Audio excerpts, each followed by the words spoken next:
How will Arya's story end? And the snows fall and the white winds blow. There's a good chance that her ending was foreshadowed in the canon behind the very first episode of the show. There are two clues, but they're contradictory. On the last page of her first chapter, Jon jokes to Arya, "When the spring thaw comes, they will find your body with the needle still locked tight between your frozen fingers." That's ominous. She might die. The lone wolf dies. I don't think so though. I think she'll live, and if she lives, she will most likely fall in love with Gendry. This is hinted at on the very first page of her very first chapter. This scene right here. Septim Mordane told Lady Cat, Arya has the hands of a blacksmith.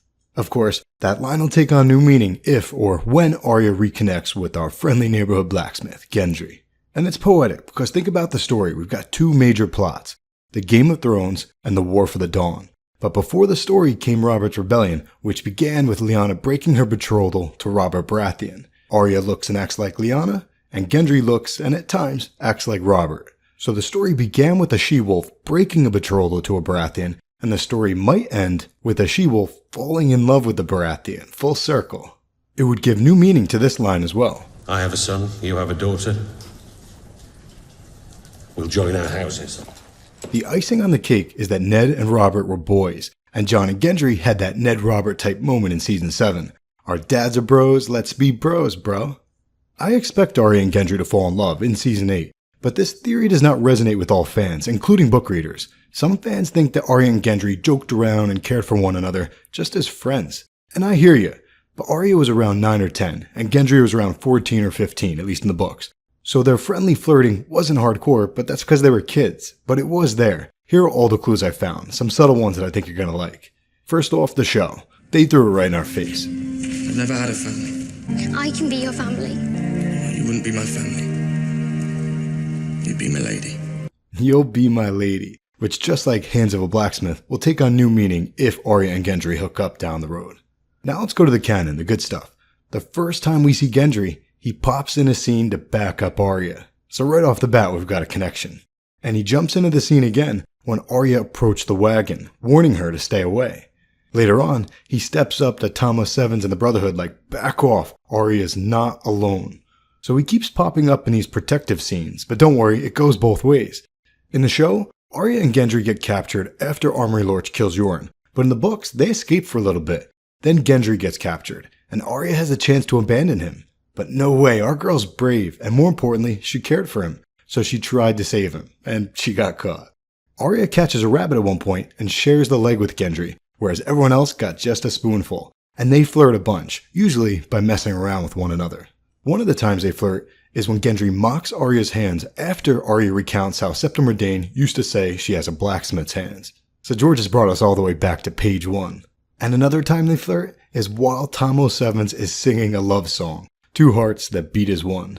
You can be my forest love, and me your forest lass. That's the same song that Abel, or Mance Rayder, sings at fake Arya's wedding party after she marries Ramsay Bolton up at Winterfell. I like these type of clues, the subtle ones. Here's another one. Sandor joked to Arya that Lady Lysa might marry Arya to her little Robert, meaning Robb and Arryn. But you caught it, right? Arya might end up with this little Robert, Gendry. And Gendry and Arya have said stuff at the same time, just like Arya and Jon used to do back at Winterfell. Pretty cute. At Harrenhal, Arya noticed the play of muscles in his chest and listened to the steel music he made as he forged a breastplate. She envisioned escaping and invited him to come to Winterfell with her because Gendry and Hot Pie were her pack. And here's the biggest clue of them all. Jealousy.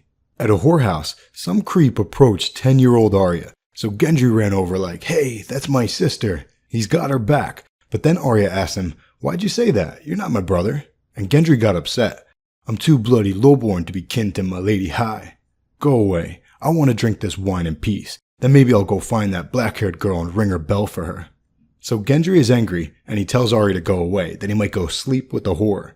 This tells us a lot. Gendry is upset, and he's deflecting. He's trying to hurt Arya's feelings by saying that he's going to go sleep with a whore. This implies that Gendry thinks that Arya has a crush on him. And she does. She was like, but I said, go away, milady. Arya whirled and left him there. A stupid, bull-headed bastard boy. That's all he is. He could ring all the bells he wanted. It was nothing to her. Yeah, okay. 3 chapters later, Arya gets angry with him and says, "Why don't you go back to Stony Sept and bring that girl stupid bells?" Yeah, she wasn't jealous at all. Later on, Gendry gets jealous too, of a highborn kid, Edric Dayne, Sir Arthur Dayne's nephew. So they both seem to like one another as more than just friends, and I expect these feelings to develop if they reconnect a few years down the line, which is where we're at Season 8. Different roads sometimes lead to the same castle, Winterfell. It's also worth noting that the Kindly Man, or the Faceless Man in the books, he told Arya that very few faceless men have been women, because women bring life into the world, whereas faceless men bring the gift of death. No one can do both. This ties into an earlier scene with Gendry. Arya once told Gendry that he can make swords if he wants, for her brother. It's a stretch, but since the word swords is often used as a synonym for people, this line will take on new meaning if Arya and Gendry make some little Stark swords someday. But that's far off. Arya will still be young at the end of the story, around 13 or so, but not too young to love someone. Think about Sansa. Sansa started the story at 11, and she was already obsessed with knights and chivalry and love. And don't forget, at least in the books, Lord Beric knighted Gendry, Sir Gendry of the Hollow Hill, gallant knight. So it's not far-fetched to think that Arya, the she-wolf, the girl who never wanted to become a lady, will one day change her dreams and goals as she ages, just like Lyanna Stark presumably did when she met Rhaegar. People grow up, and love is a poison. And the coolest part is that Arya and Gendry's relationship first blossomed in and around the God's Eye at Harrenhal, just like Lyanna and Rhaegar. The difference this time being that the Baratheon is finally going to get the Stark girl. If your sister had lived, we'd have been bound by blood. Well, it's not too late. The pack survives.